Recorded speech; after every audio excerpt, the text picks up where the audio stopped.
Bonjour à tous et meilleurs vœux pour 2013. Amour, santé, succès et liberté pour tous. Meilleurs vœux Olivier. Meilleurs vœux Dorothée. Et n'oublions pas amour, gloire et beauté, qui est quand même les trois fondamentaux de la vie moderne, de la société. On part tout de suite pour l'agenda. Ah, on y va, à contre-cœur, mais on y va.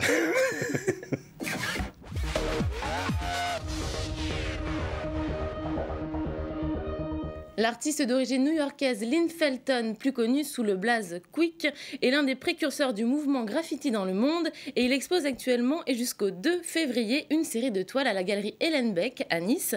L'exposition s'appelle Human, un sujet signé des Posca d'Émile Barbara et Lucie Camin.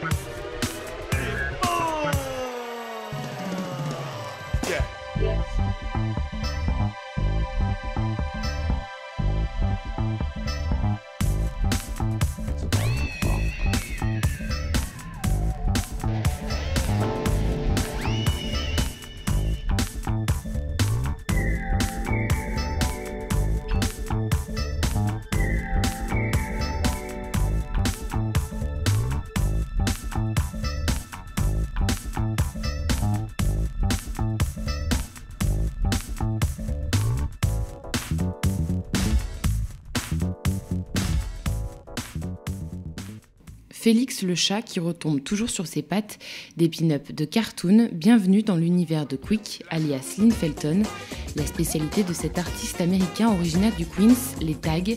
Dans son quartier d'enfance, le Bronx, il touche à ses premières bombes très jeune. Il est dans la rue depuis l'âge de 14 ans, il est new-yorkais, du Bronx, et il s'essaie auprès des autres graffeurs à l'âge de 14 ans. Il dit qu'il ne reconnaît son monde du graphe que beaucoup plus tard parce qu'il a plus de dextérité par rapport à ça. Quick fait partie des premières générations du street art à New York. Son travail tire sur une image comique, satirique et arrogante. Les tensions raciales et les inégalités sociales sont aussi récurrentes sur ses œuvres.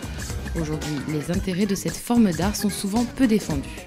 On s'emparait des espaces new-yorkais et plus de toiles, plus de matière classique, puisque c'est la bombe qui prend le relais.